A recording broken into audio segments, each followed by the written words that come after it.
Welcome to another episode of the Your Longevity Blueprint podcast. Today, my guest is Lori Villarreal, aka the Blood Sugar Maven, who's a national board certified health coach, functional nutrition and lifestyle practitioner, and a longtime endurance athlete and movement educator turned hormone specialist. With over 20 years of experience in the health and wellness industry and a client list spanning the globe, because you're in the Netherlands, right? Is that I right? am. Okay. Mhm. Lori's on a mission to help leading women get the life-changing tools and strategies they need to play bigger in their lives and leadership using her unique data-driven methods for optimizing glucose, hormones, health, and performance, which is just what my listeners want to hear. So welcome to the show, Lori. I'm so glad to be here. Thank you for having me.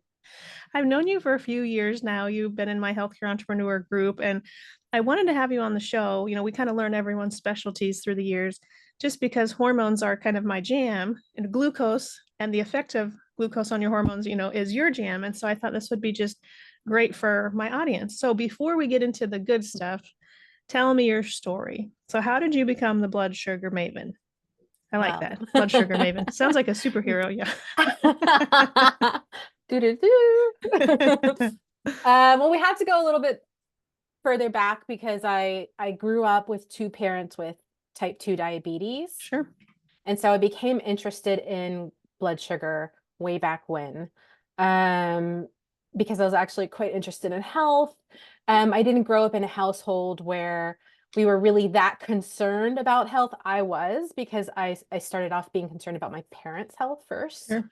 And then I was concerned about my own, not wanting to get diabetes or not wanting to be in a poor state of health. Um, and I began to take interest in what was diabetes, like how did we get here? How do we help it? What's the diet and nutrition recommendations for those with type 2 diabetes? I would frequently ask my parents to measure their glucose with me. Like it'd be like, let's do it together. And so I would measure mine and then they would measure theirs. Otherwise, they weren't really staying on top with the little glucometer, the So little you were finger like a prick health one. coach at a young age. You're like, Yeah, if I'm honest, I became interested in glucose a long time ago. But I didn't actually start really digging into it until about 10 years ago, when I lost my father to "Hmm, diabetes, complications. And I'm sorry.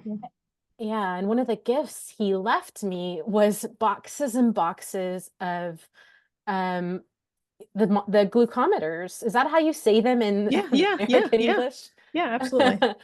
Because sometimes I say things with a different pronunciation, so if you notice that. Um, but yes, I had boxes and boxes of them that were left over that he didn't use. And so I brought them back with me and I started using them on myself all day. Like I was using them throughout the day. Like, what's my blood sugar doing after a meal, before a meal, an hour later, 2 hours later? What's it Yes. like after I exercise? What's it like before I go to bed, when I wake up? Like I was just getting really curious about what my blood sugar was doing throughout the day. And then I started getting curious with clients as well. Hmm. Let's check things out. Where are you at? I was mostly working with athletes at the time, and I had a few athletes who maybe were pregnant and wondering if they had gestational diabetes, and Yeah. they, bring that to my attention. I'd say, here, borrow this, go play with it. And I teach them how to play with it at home to check things out with their blood sugar. How's their blood sugar doing?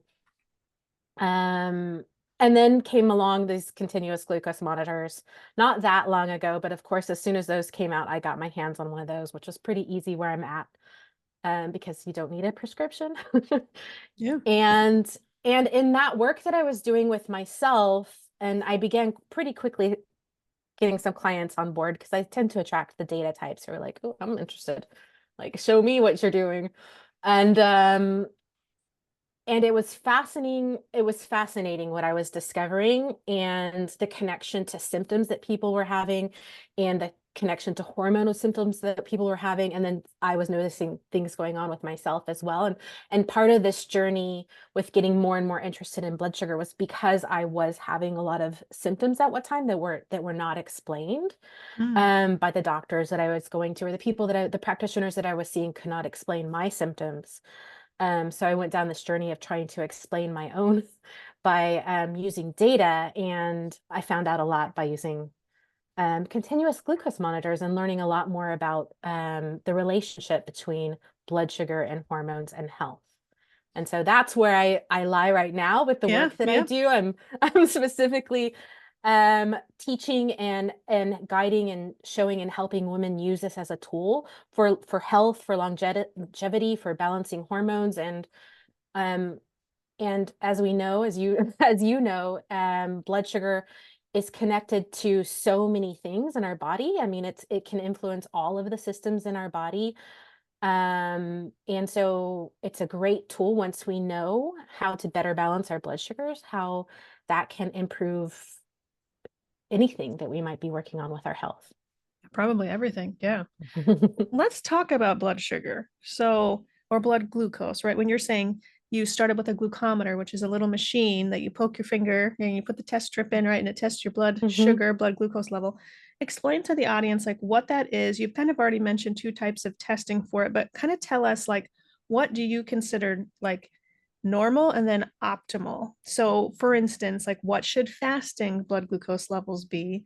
What about after meals? Like, what should we be striving for? So maybe tell us like the conventional answer to that, and then your answer as far as what's optimal. So how do we test for it?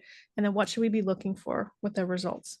So you can test for typically when you go to the doctor, you get a fasting glucose level and you get an A1C or HbA1c, hemoglobin A1c. Mhm. Those are the two tests that you would typically get with a doctor. You can see both of those on your own, more or less, with different tools. So the first one that you just mentioned, the finger prick, you can do at home. Um, and you can get your fasting glucose levels with that by just pricking your finger when you wake up and you're fasted before having anything to eat or drink. And then that will tell you your fasted glucose levels.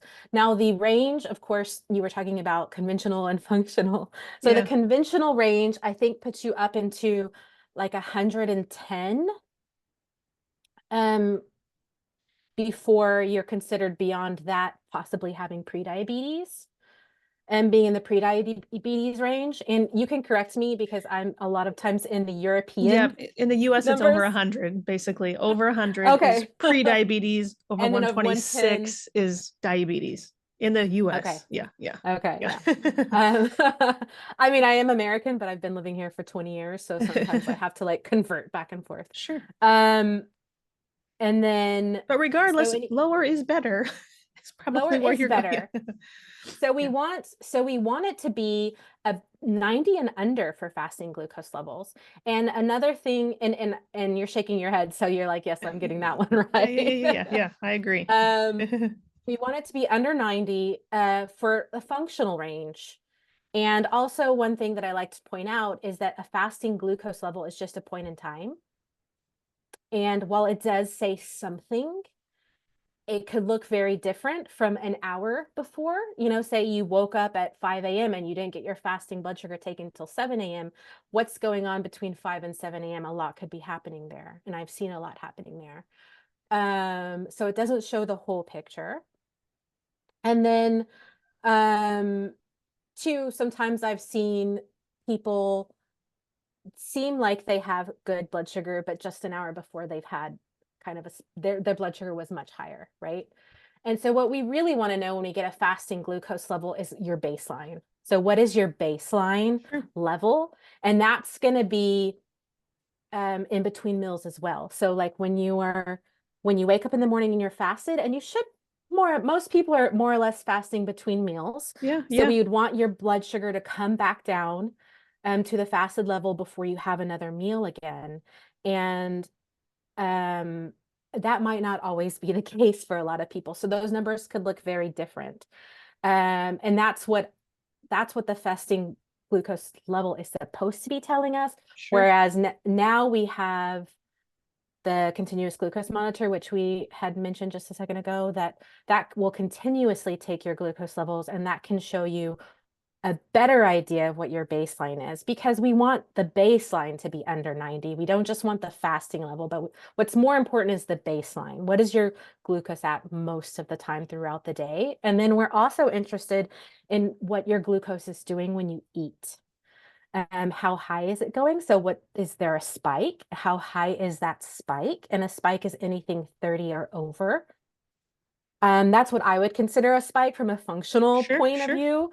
sure. So also too, when you are, the lower your baseline is, right? So if your baseline is 75, right, or 80, you can go up 30 points with a meal and still not be that high. Whereas somebody that say had 110 as their baseline or 100 as their baseline, a 30 point um a 30-point Spike. Yeah. spike would take them higher, much higher into the Yep. blood sugar range. So this is something that we also want to think about. So where are you starting from when your spike increases, your baseline? And then how is your body responding with the foods that you eat? And then how long does it take for it to come back down after the meals that you eat? And what happens? Does it come back down to baseline or does it dip lower than the baseline, and how far? Because what we sometimes see too is that people's blood sugar might spike 30 points, but then it might also dip 30 points. And that's not going to feel great when that's Sure, happening. sure. So these spikes, these highs and lows can be triggers for symptoms, and everybody responds differently, I've seen. List But some yeah, of this those is, symptoms. So like many times I've heard even anxiety, right, can be driven yes. by going, I would assume hypoglycemic when you're going low because you're like feeling a little off, whatnot. But like, correct me if I'm wrong, but also tell me some other, what are some other symptoms that someone might experience like when they're crashing? So anxiety is a big one. I see that a lot. And a lot of times, a lot of the women that I work with don't come to me to work on anxiety Or specifically, anxiety, yeah, yeah. but that's often cleared. They'll often report like, hey, I was able to get off my anxiety medication as a side benefit of this. That's awesome. Um, because yes, glucose does, I'm not saying it's the only root cause for anxiety, but it can be most definitely a root cause for a lot of women's anxiety.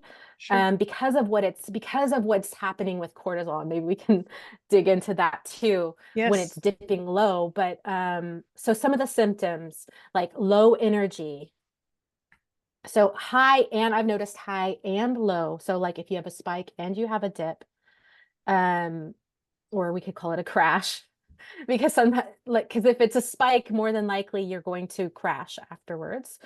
So those can cause energy highs and like energy dips. You Yep. can feel it at both. And then it can cause cravings. A lot of women get cravings. You can get brain fog. Sure. You can lose focus. You can feel less resilient. You can feel more stressed, like kind of on edge, a little bit like you've had too much coffee sometimes when your blood sugar is both. And I noticed that these symptoms can go either high or low for different women. So not every woman is going to risk, like you were mentioning, Sure. anxiety might tend to be hypo, and I've seen it with both. Okay. And and then you can have other symptoms that possibly you don't notice immediately. Like it could disrupt your periods. It could create more inflammation in your body, cause more hair loss or skin issues or gut issues. It could even maybe cause gut more, instant gut issues too for some women. It can cause more frequent urination if you're having more blood sugar spikes. You might Sure. also notice that. It could create more thirst. You can notice you're more thirsty, especially if you're urinating more. I feel like the list is long of symptoms. You might even be able to think of some that I didn't mention because there are quite a few. And to add to anxiety, because mood issues is a big one, irritability, just any kind of mood issue, but also a low mood, feeling just really low and depressed can also come with blood sugar highs and lows, I've Thank you noticed. for, yeah, pointing all those out because it's not just always the shaky, dizzy, like gonna pass out. Mm-hmm. I mean, that's severe when Mm-hmm. hypoglycemia gets severe. So it's good to point out that there are a lot of these other less severe, more subtle symptoms that one can experience with the highs and lows. Yeah, Okay, and there is a reason for that, and I don't know if you want me to go there. sure. Yeah, why not? Because somebody that's experiencing a lot more fluctuation in their blood sugar levels, I like to say that the body is constantly trying to find that balance. It's trying to Sure, find, that makes the sense. Yeah. homeostasis. So someone that's going to have a lot more fluctuation is probably going to have a lot more symptoms because your body is shaky. It's not able to get there, right? Yeah, So you might feel more sensitive to a slight dip and a slight spike. Whereas other people that have more stable blood sugar, it might take them a bit more to experience those same symptoms in their sure. body, if that makes sense, right? So Yep, somebody yeah, that has generally more stable blood sugar might be able to have an ice cream and a donut and not have the same blood sugar effects as somebody who has unstable blood sugar all the time. That might affect you in a much bigger way, and it might affect you if instead of ice cream and a donut, you just have a sandwich, right? Um, so yeah, it depends on the person and it depends where your blood sugar typically is most of the time. that makes sense. Yeah. Let's go to hemoglobin A1C. So you mentioned like Okay. fasting glucose. What about hemoglobin A1C level? So what is that? And then again, like what are conventional normal levels, but from a functional medicine standpoint, what are we shooting for? What should a goal be? So hemoglobin A1C is an average of what's going on with your blood sugar. I would say that's kind of giving the doctor your baseline levels of what it looks like most of the time on average. And um, where would we want that?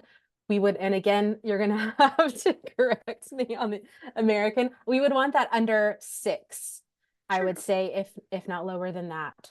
Um, I think a lot of women probably, and this is going to be something that I think women want to test and try out to see how they feel at different levels of baseline. Also, when we're talking about the fasting glucose, but also when we're talking about the hemoglobin A1C. Under a 6 is much more optimal than what the American standard is by conventional medicine, which I think is Yeah, I mean, 6.5 is 7.6, it's, 6. it depends on the doctor because some doctors Yeah, are like, that's oh, we want true. to keep you less than 6.5. And then I have some patients who come in and they're like, well, my doctor says 7 is fine. I'm like, 7 is not fine.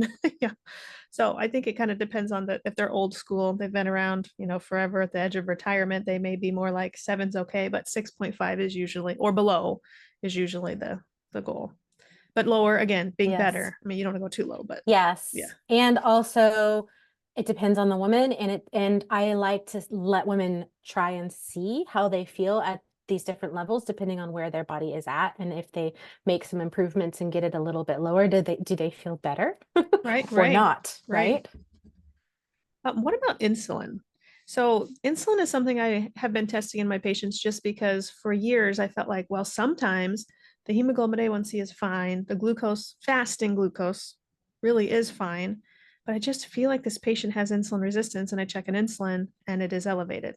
So, I was always taught insulin will rise before glucose will rise. So, sometimes I feel like I'm finding these issues with the insulin before the glucose. Are you an advocate for checking insulin, fasting insulin levels too? Well, I do recommend checking insulin levels before a woman works with me because I like for them to see the improvement Yeah, yep, yep, yep. afterwards. Sure.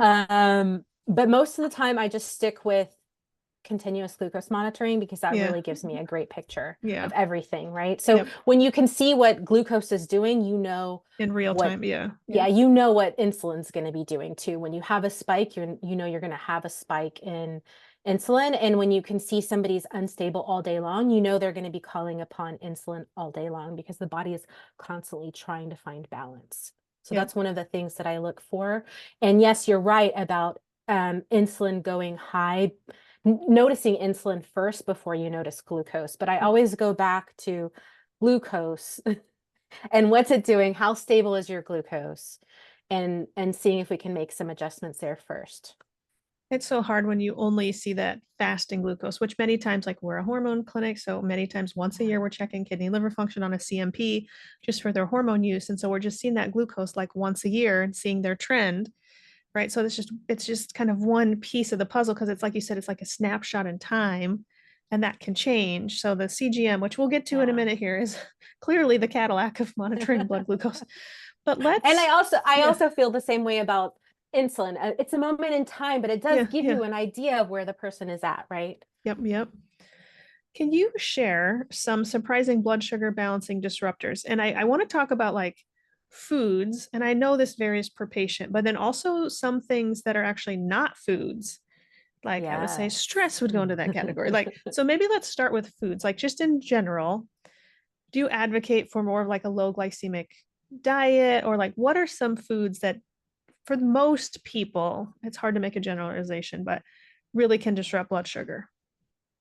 Well, that's pretty easy because Sugar, the no, yeah. carbier foods are going to do Yeah, it yeah, more likely, right? And the yep, more processed they are, the more likely they are to spike. So the more complex they are, the less likely they are.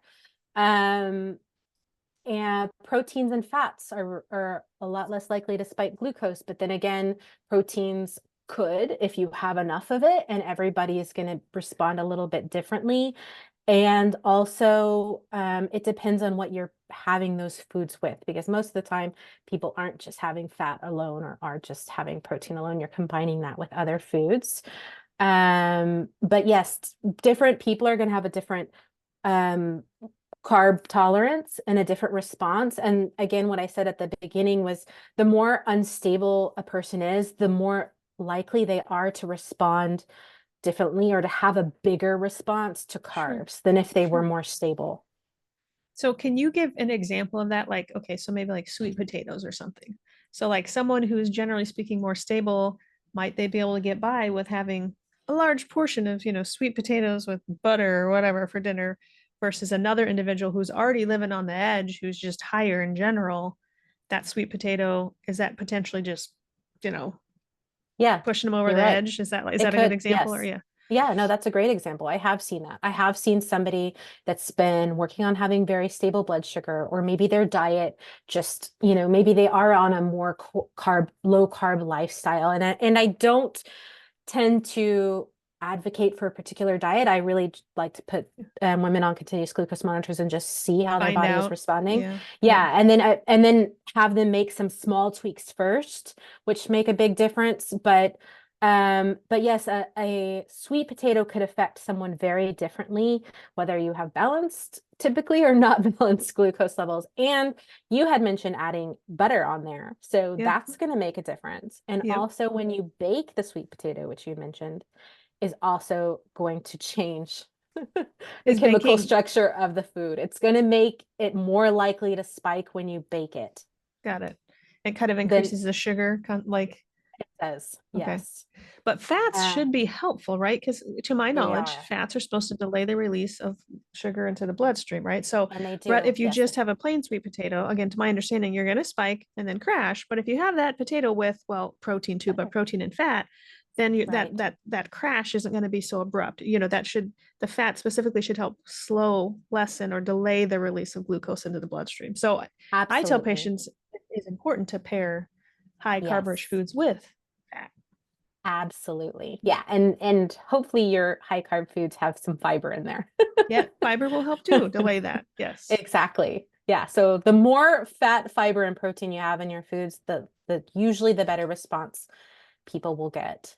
And it's pretty individual, I've seen, because one of the things that I do see with the women that I work with which tend to be over 35 is they eat the carbs that they think are healthy, like sweet potatoes or lentils or something like that. Yeah, yeah. And they are noticing more of a glucose response than they would think from a food that they thought was healthy. Healthy. So, Yeah. yes. So these foods can do that. And there are also strategies that can help.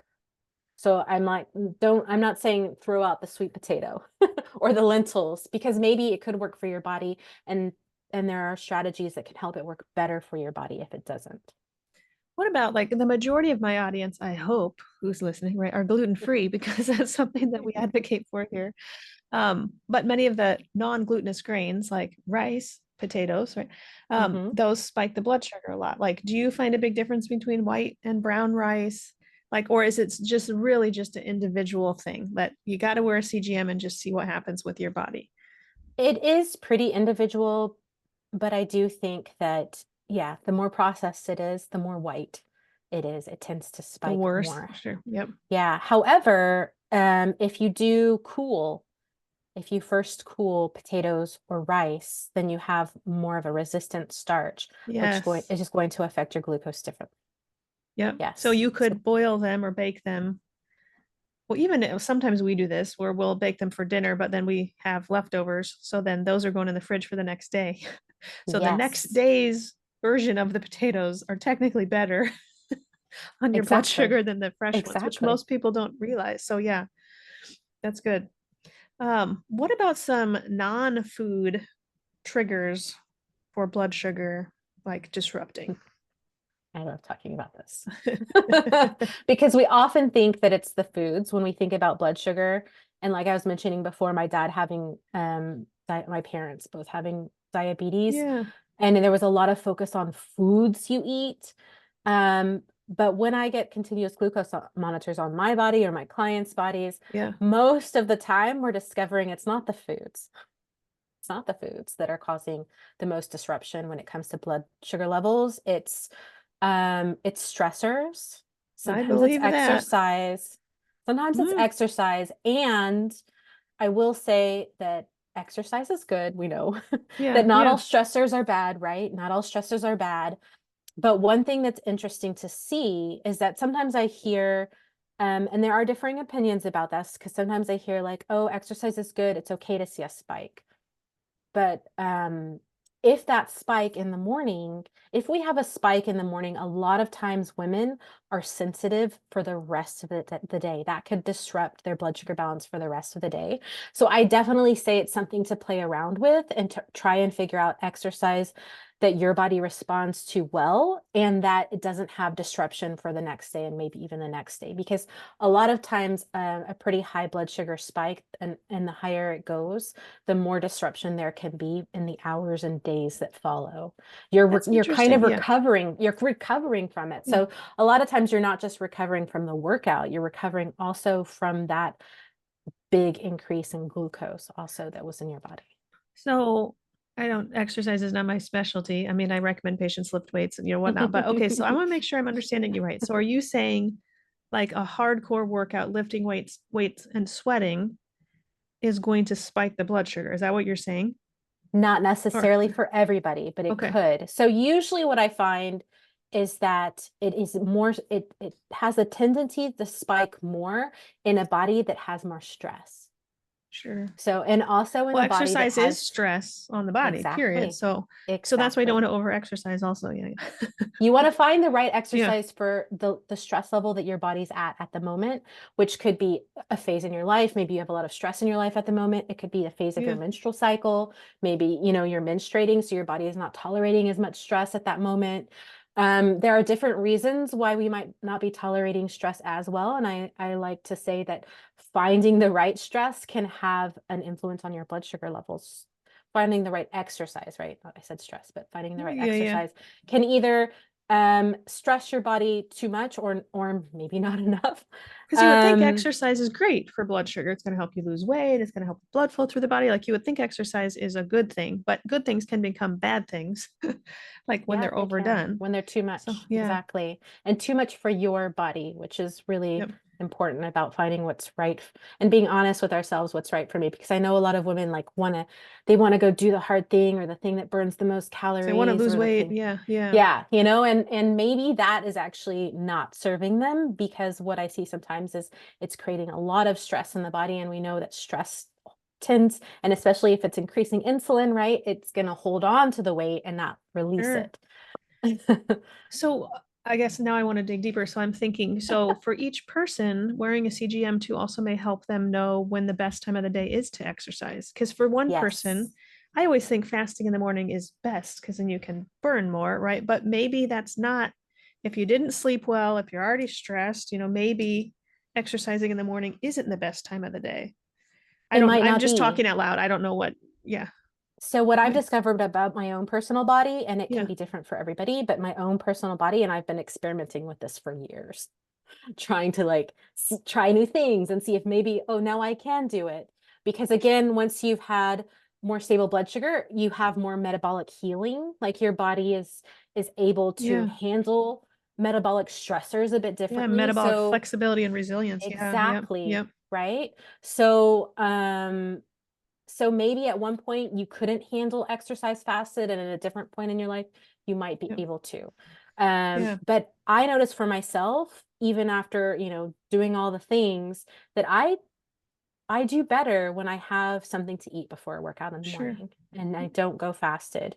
And it does matter, like the intensity of the workout. So the harder the workout, the Yeah. more important it is for me to have breakfast, right? So if I'm doing relaxing yoga, I might not need to do breakfast. But yeah, that'll make a difference in if I have a spike or not. And then also the rest, like how I feel the rest of the day, like how well I recover from my workout, it makes a big difference for me. So it's very individual, and I definitely recommend kind of testing that out for yourself. We're almost there. We're almost to the CGM. But what you said is interesting because my listeners know my story. And if they read my book, I had tachycardia. I mean, this was years ago when I was, first trying to conceive, and I had SIBO and gluten intolerance, and I had, I was in sympathetic overdrive, and, I couldn't even walk on a treadmill because my heart rate was, excuse me, so fast, right? That was not the time I needed to be doing cardio. And it would have Mhm. been very interesting for me to see where my glucose, if had I have worn a CGM back then, it would be very interesting to see what that was showing as compared to other seasons of my life where I've had a little less stress, like where Mhm. things are just, flowing better. But yeah, we were talking about it would have been nice for me to wear one before this interview, but we didn't get that far. I didn't think that far. Partially Next because time. I'm living day to day, which will take me to my next question. So for the listeners, I don't even know if I have announced this on the podcast yet, but I am currently 21 weeks pregnant. So I'm halfway through my pregnancy. Maybe we'll have had the baby by the time this launches. I don't know. We'll see. But what I've noticed and I wanted to talk to you about is that with this pregnancy, I'm older. I'm 40 years old. I'm not a spring chicken here, right? um, that I have felt more prone to hypoglycemia. And that's not typically been something that I've experienced. But like if well, A, I'm hungry a lot more. And B, like if I've noticed my son likes bananas, and normally I would never eat a banana. My husband hates them. I know they're very high in sugar. But if, I eat one, which I was kind of craving them, sometimes you get muscle cramps, when you're pregnant, need the potassium, have a Mhm. banana. And I'll tell you what, an hour later, I felt like I was going to fall Pass over. out. Yeah. Mhm. I was like, what is going on? And I wasn't shaky, right? I wasn't having those severe symptoms, but back to what we were talking about earlier, just the fatigue, almost depression, lethargy, just like, I have three more patients to see and I can barely function here. I told my staff, I don't know what's going on. I didn't put two and two together that banana was not the right food for me. Interestingly, when I did have a protein bar snack a little bit later, I snapped out of it. I'm like, I'm back, I'm fine, but it was a good experience for me because I do feel like something has shifted with pregnancy. So it's like, and I don't know if you can speak to that a little bit, but Yeah. are women more prone to hypo or hypoglycemia with pregnancy? Because that's just I didn't even realize what was happening because that hadn't been something that I had been, prone to previously. And that kind of, obviously concerns me a little bit, but do you want to speak to any of that kind of changes that happen Yes. with pregnancy? Yeah, Yes, absolutely. And women are more susceptible pregnant or not pregnant, first of all, because of their sure, fluctuating hormones, right? sure. And then in the state of pregnancy, your hormonal landscape is different. And you have a big peak in progesterone, and Yep, you're not cycling right now. So you're not right. having that Yeah, spike of estrogen every month like you normally would. sure. And so that's going to be a bit more similar to a state of like when you're in menopause and you don't have that regular peak of estrogen every month, right? Every couple of weeks, right? Estrogen is very supportive for insulin and to get insulin into the cells. So the lower estrogen goes, um, the more women might struggle with things like insulin resistance and blood sugar imbalance. So Interesting. these, yes, and this also happens throughout the menstrual cycle. So as a woman is cycling too, you might find in the luteal phase and in the menstrual phase when estrogen and other hormones tend to be lower because testosterone also plays a part too in supporting Yeah. this. You might also find too that you feel like, right, more moody in our luteal phase, right? PMS. You have a lot fatigue, you have a lot of symptoms So that that you're might I'm might also interrupting be you. You finish. related. Yeah, no, but then it might also be related to the fact that estrogen has gone low. And this could also be the case for women who aren't cycling because maybe they have amenorrhea or something Yep. like that, right? Yep. Or So, are on birth control, right? Not, oh, yeah. So I totally get that. Obviously, if you're in menopause, like your estrogen is likely very low. My estrogen's not low now. I mean, estrogen is still higher, but I think what you're saying is even if you have like a relative estrogen deficiency, so like during the luteal yes, phase, yes, it's yes, not that you yes, don't have any estrogen, but your estrogen is lower than your progesterone. And with pregnancy, that yes, might be the same thing. So you're saying that kind of yes. relative deficiency could Yes, cause more. Yeah, yes. yeah, I'm yeah. not calling it Okay. a deficiency, Yeah, yeah, yeah, yeah, yeah. but yeah. But That's yeah, interesting. it's the balance is different and the body is responding differently.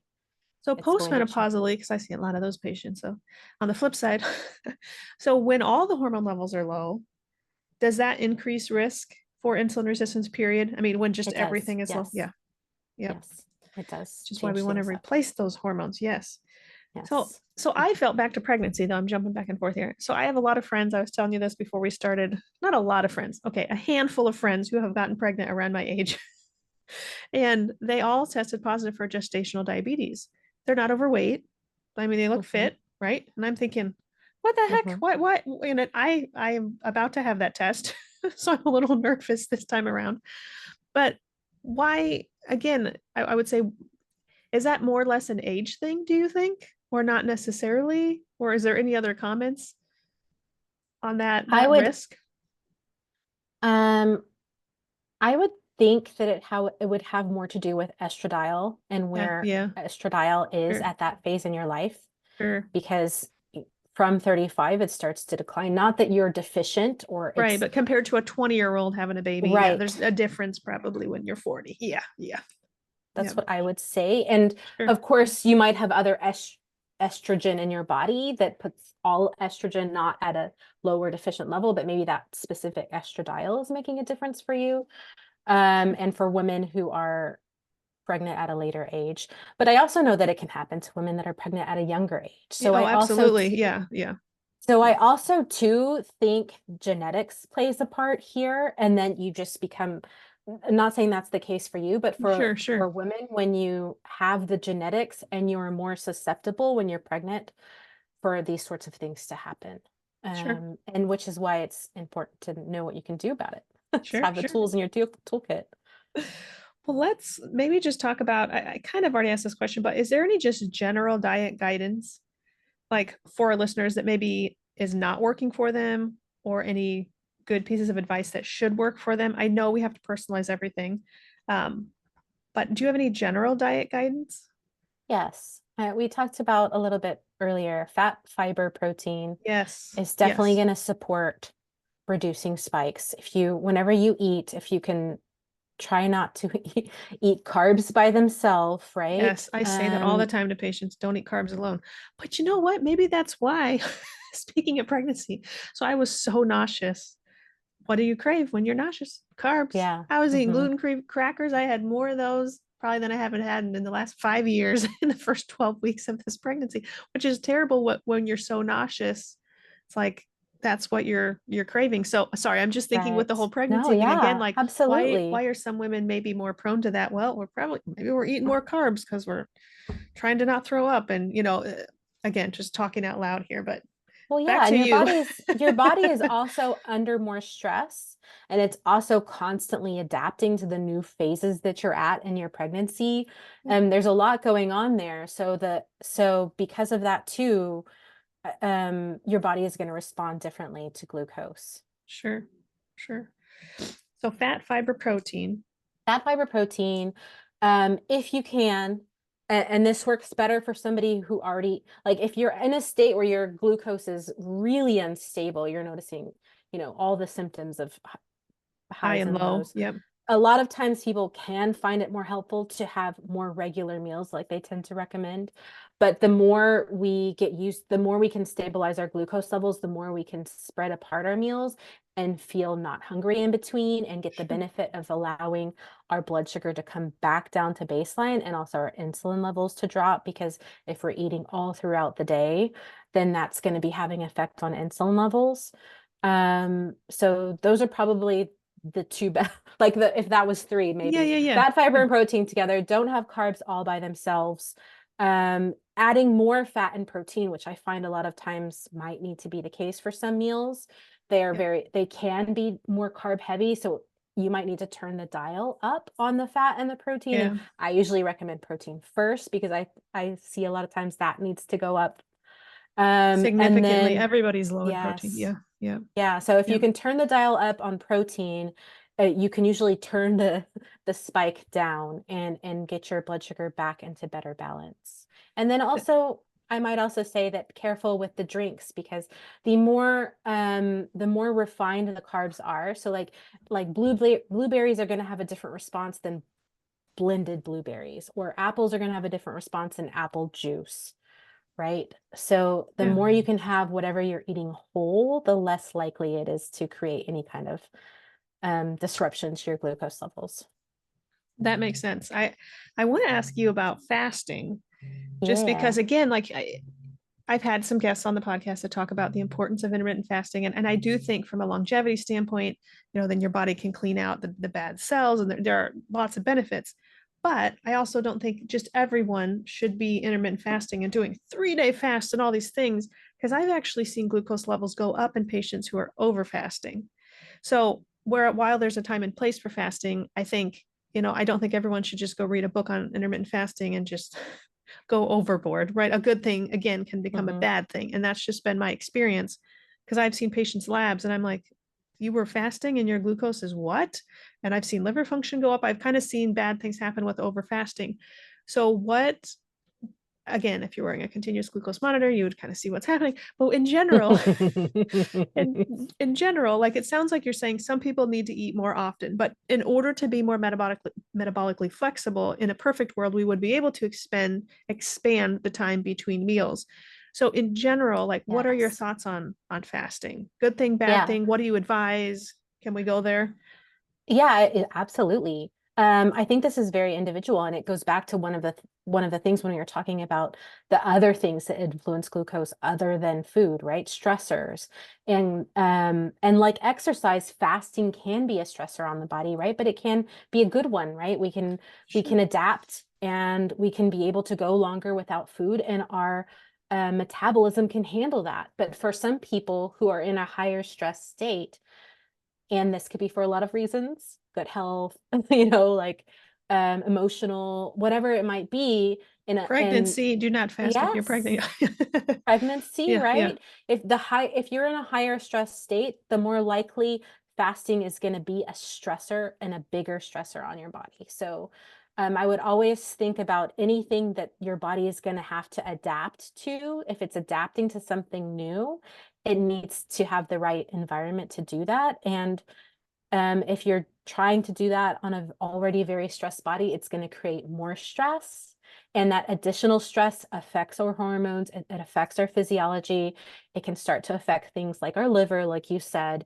We can feel symptoms. We might not feel better. We might feel worse because of it increasing the stress in the body instead of helping to heal and get better, right? Because that's the tool. Fasting is a tool that's supposed to help us heal, rest, recover, right? But we might not be doing that if we're not in the best state to begin with. And so it is individual. But so I would say if you do have a continuous glucose monitor, I love these to be able to see how your body is responding to fasting, because I have seen some people's blood sugar take a nosedive and then they wake up in the morning and they're in a hypo, or maybe even throughout the night, right? They're yeah, hypoglycemic and yep. it's waking them up. And it could create more stress. And I definitely would like to, I, I think if you're going to use the tool of fasting, that's not the goal, right? The goal Yep. is not to create more stress in your body. Totally. A good answer.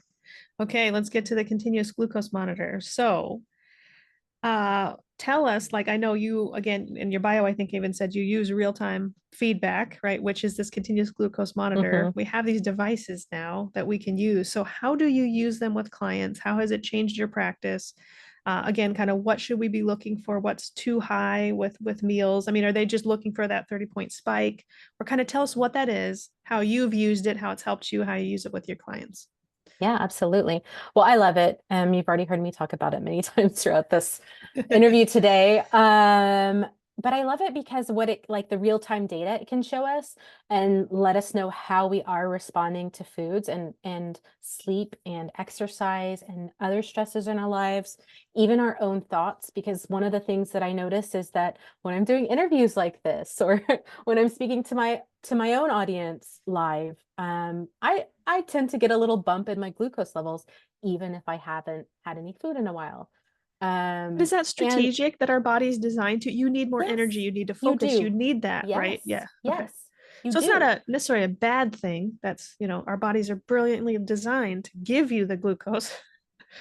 Yeah, yeah, Absolutely. yeah, And yeah. and that's like what we were talking about with exercise in the mornings while fasted.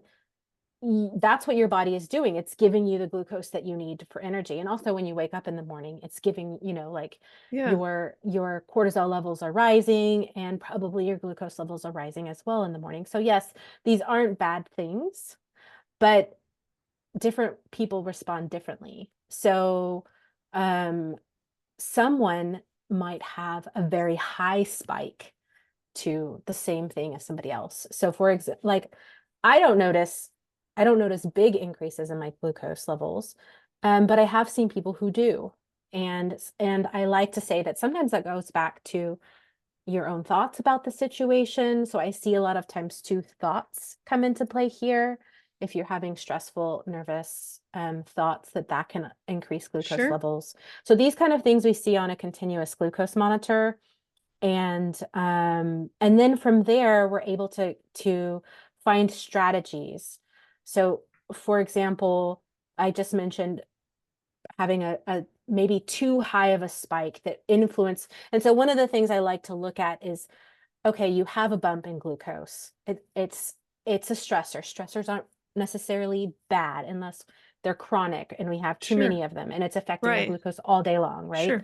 In a negative way. But what you might try is a strategy before getting on that call to turn down your stress levels and then see how you respond differently, how your glucose levels respond differently, and then see how that affects the rest of your day, your sleep, and the next morning. Because Yep.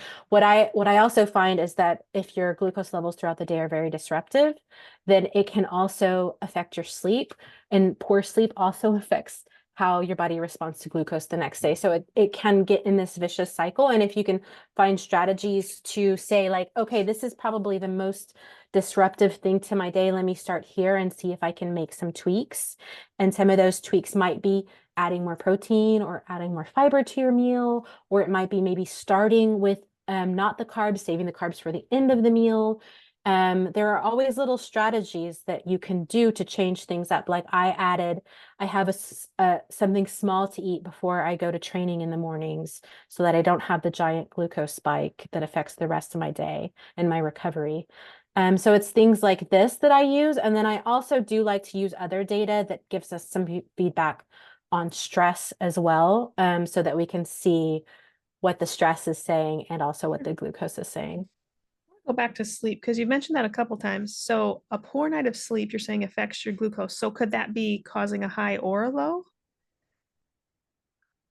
Like, Um, So a like, poor night of sleep, I tend yep, to see, and I like people to test it for themselves, but um, it can just create more instability. So you will sure, find that anything can create more of a spike and then more of a dip. sure. You're just Um, more fragile. When you don't yeah, get sleep, I mean, exactly. everything's more fragile. At least I am. My Exactly. mood, my energy, everything. Yeah, yep, Yeah, this kind of goes back yeah, to your body's stress levels, right? Like less sleep, you're still recovering, right? yeah, You're yep, not fully so when you're not fully recovered and you add stressors, your body might not handle them as well as if you were. sure, sure. So when you have patients use these devices, are you having them like log their meals, log their sleep, log their stress so that you can then dissect, okay, you had a spike here. What did you just eat? Or what just happened? Did you have a stressful meeting? Or like, are you, superimposing their lifestyle, what they're eating with the data provided by the CGM I'm to usually trying to teach them how to do that so that they have the tool, but occasionally I need to come in and help. try to like fine tune and look at things. But Sure. it becomes, I think for most people, it becomes very clear to themselves. I even gave a continuous glucose monitor to my mom, and actually I feel like she's been using them for a year now or something. She's been using them for a while. She's in her 70s. She's had type 2 diabetes for as long as I can remember, and she's only recently become interested in doing something about Yeah. it. Yeah. And the continuous glucose monitors are helping her just play with different things. I'm not even really intervening much because, it's not always easy to do that with parents or family, right? Sure. But just being able to see what's going on in your body, you can just play and try and figure things out. And that already is making a big difference, I find. We didn't, I guess we should go back to even say what a CGM is as far as like, can you explain the device, how Oh, it's yeah. applied, how long they wear it for, typical cost? Like, can you break that down too? Yeah, sure, definitely. So a CGM is a continuous glucose monitor. Um, they have a lot of different ones. There's one that I'm a fan of the most, which you wear on your arm. You just wear it right on the side. I don't know if everybody's going to be able to see this video. They'll probably also be listening in, but you wear it on the side of your arm up at the top, just kind of in the back area of your arm. And it just measures the glucose in the interstitial fluid of your arm. So it's not actually measuring blood glucose, but it's pretty similar because even when they first came out, I was also testing with the prick monitor for quite like a couple of years just to kind of see. Yeah. And like with a lot of data that I would say I tend to look for trends. So I wouldn't be alarmed if one time I had a high number. What's more important is what are the trends doing? Sure. Like, Yeah. when you exercise in the morning, what's happening? When you eat this kind of meal, what's happening? Um, but so you wear it on your arm. They are a little bit of an investment. So it depends on how you would get it. If you get Sure. it from, and if your insurance is paying, if you get a prescription and whatnot, but they range, I don't know, something from like 70 and up, and they might be a little less if you can find a good deal. Sometimes people get a prescription and find a good deal at Costco, I've heard. I think they're more in the US, but yeah, a little Well, bit more, but that's okay. Yeah. I am actually talking about in the Yeah. US because I do have a provider in the US that Yeah. has them for 75. Wow, that's a good deal. Yeah. Um, and then anyway, there's a variety. There's one you wear on your Yeah. stomach. I tend to like the one on the arm better. You can usually swim in it, you can exercise in it. I found that when I sweat a lot, and the only time it's ever really happened was in a sauna and in Palm Springs on a very hot day. Maybe you were there, I'm not sure. Yeah. Oh, I was. Well, They fell off. Like I had 3 fall off in Palm Springs, and I guess wow. maybe it was just too hot, but otherwise they stay on for about 14 days, the one that I like. And Okay, so the that's not range bad is for 14 days. I'm thinking, I guess in my head, I was no. thinking like I just went to the NutriSense website, which is just one of the companies that came to my mind, and it's $300, but that's for 3 months. Yes. So yeah, And an so app, for a two right? So week, that yeah, 70 sounds yeah, more reasonable. Yeah. there are a lot of direct to consumer companies like NutriSense, for example. There's Yep. NutriSense, there's Levels, there's Very. There are several others that are direct to consumer. They have an app, and they're because these tools were first designed for diabetics, the continuous glucose monitor was. And now it's more accessible to the everyday person that just wants to use it for longevity and health, right? Yep. Um, and the app that they have is more geared toward that person, whereas the app that you would get if you got it by prescription would be like the Abbott app or the app that provider has created for diabetics, Sure. right? So if you're somebody who's like, hey, I just want to use a diabetic app, you can get the same data. But if you want to plug in your meals and you want to plug in your sleep and you want to plug in all of these things, then these direct to consumer apps have all of that typically. So that's really nice because again, you can start to see patterns. And Sure. some of these Yep. apps also give you like little scores to try to help give you an idea of how you can compare like meal to meal. They give you a score. And one thing I like to point out with that is that especially for cycling women, you want to pay attention because that score could be different from when you're menstruating or in luteal phase to when you're in the follicular phase. For example, when your estrogen is typically higher, but it might not always be the case for every woman. Um, so you just want to pay attention to what it's doing, what food is doing to you, and when it's happening, because breakfast might be different from lunch, might be Yep. different from dinner.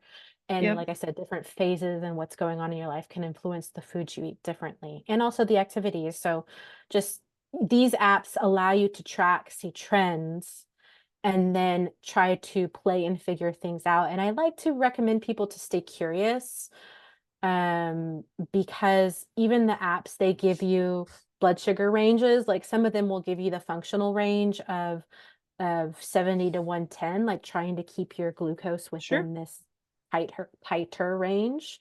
And I found that some women can feel really good and reduce symptoms or have them completely gone with maybe coming a little bit out of the 110, but most of the time their blood sugars um, pretty fairly stable and within a tighter zone. And Sure. then the bigger your zone gets, which some of these apps will have a bit much bigger range. And that's some feedback I've gotten from clients, is that when they've used these apps, the dietitians have like your blood sugar is great and the range is quite big, Huge. right? Yeah. Yeah, Yep. and so you may not feel good in that range, even though conventional medicine might say it's You're normal and okay. it's Yep. all fine. If you're having, I usually like to say if you're having symptoms and you don't feel your best, I would play trying to bring it down and trying to get more balance and see what difference that makes for you. And usually that makes a big difference. Let's see. Almost every time it makes a big difference when we have more stable glucose. I love the tool. I love that technology is advancing and we just have more tools available to us than we Hmm. did, when I, for instance, graduated school, whatnot. The caveat and the concern I've had with CGMs is the EMFs. I told you this before I started recording because I wanted to ask you if you were kind of aware of how high the EMFs are from CGMs.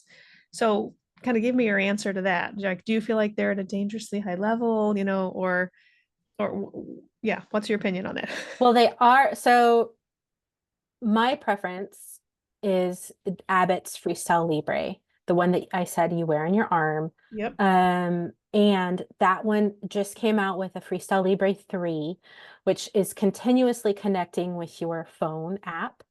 You can, of course, turn Bluetooth off on your phone, but it still has that Bluetooth element to it. Whereas the version just before that is the 2, which is still available on the market as far as I know. Sure. And some of my clients are still using it in the US. Um, and that one is with a chip that you scan with your phone. And so that one does not have the Bluetooth. So you're Um, prompting that um, signal. Because I always tell exactly. patients, put your phone in Bluetooth, don't, Yes, mode me or too. airplane mode. Just don't have your location Yeah, services on. You just don't want that constantly emitting. So that makes me exactly. feel more comfortable, like recommending these. I mean, even if you do have constant EMFs for 2 weeks, like it's not the end of the world if you did a short trial. But if someone is going to like invest in this for a year, then I'm thinking, ooh, the EMFs concern me. So how can we lessen that? And it sounds like there are safer options like this, the Libre 2 is what you're Yeah, saying. and Yeah, they freestyle. concern me and they concern my clients too. And yeah, so either, like you said, either you try the one that's for 2 weeks and you keep your phone off, like you said, and then you only turn it on to let the it send the data. I'm still not 100% sure, but it is the lowest level available that they have right now in Bluetooth. And then there's the 2. I like using the 2 personally. Sure, sure. Thanks. All right, I have one more question and then we'll wrap up the show here. And I didn't warn you about this question, but it just came to my mind through this interview. So we do use a lot of GLP-1 agonists in our practice, like semaglutide, Hmm. whatnot, for Hmm. patients who need them. We don't give those out, to everyone. And we use low doses. We're not slamming patients with high doses and, seeing side effects. But I feel like there's a time and a place for those.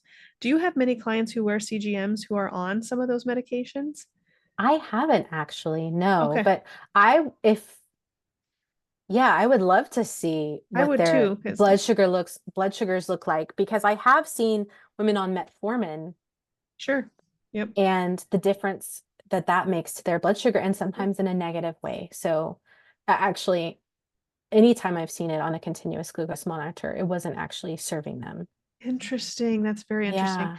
And these weekly injections, obviously, they're getting the burst day one, and then it's kind of wearing off throughout the week. So it would be for me, I back to your what you've said multiple times during the show. You're curious. Like I'm curious as to see what is happening with semaglutide. If someone was wearing a continuous glucose monitor, because I'm just checking A1C every 3 months on these patients, and I am seeing that come down. And actually we Right. check fasting glucose and insulin, and we're seeing all those come down, which is good. But it just would be interesting to see the combination of Yeah. wearing the monitor. But just thought I'd ask that. Okay. Well, tell us Thank kind you. of where listeners can find you if you're on social media. I think you have a free gift for our listeners too. So wrap up with some of that. Yeah, well, I'd love for you to come find me. I have two quizzes on my website. You can find them at yourbloodsugarquiz.com, which is a quiz to tell you a little bit about how balanced your glucose levels are. So if you're curious, do I have, like, are my glucose levels typically balanced? I'd go to yourbloodsugarquiz.com. And then I also have another one that a lot of women like. It's the most popular quiz I have, which is the hormone quiz. And you can find that at yourhormonequiz.com as well, which also will tell you if you have enough of the symptoms that are related to insulin resistance. It will put you in that result as well on that quiz. So those are both interesting quizzes if you're interested in Yeah. learning more about glucose. And then I'd say find me there. You can also find me on social media on Instagram. But I'm mostly in email in your inbox. So if you want to stay in touch, I'd take the quizzes and then also check me out on Instagram. I'm at Lori Villarreal Wellness. It'll probably be easier if they just click on the link in your show Sure. notes because that's probably harder to spell. Yeah, that's where you can come find me. And I'd love if you're interested in glucose, if you're interested in learning more about glucose, come hang out, come take my quiz. You can also even find out more about my program on my website, which is called Your Better Balance Blueprint, all about optimizing blood sugar levels to optimize hormones Love it. and health. Yeah. Wonderful. Well, tell us, last but not least, your top longevity tip. Well, I bet you probably guessed it. Balance your blood sugar. No.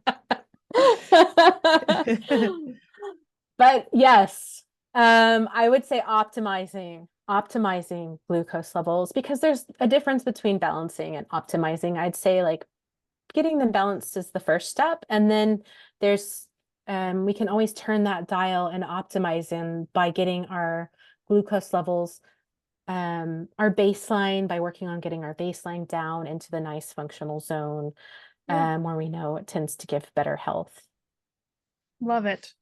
Well, thank you so much for coming on the show today and really breaking down how important blood sugar balance is for hormone and full body health and for longevity. I appreciate your curiosity. I'm more curious now myself. So this was wonderful. Thanks for your time. Yeah, thank you so much. So happy to be here. And thanks everybody for listening in.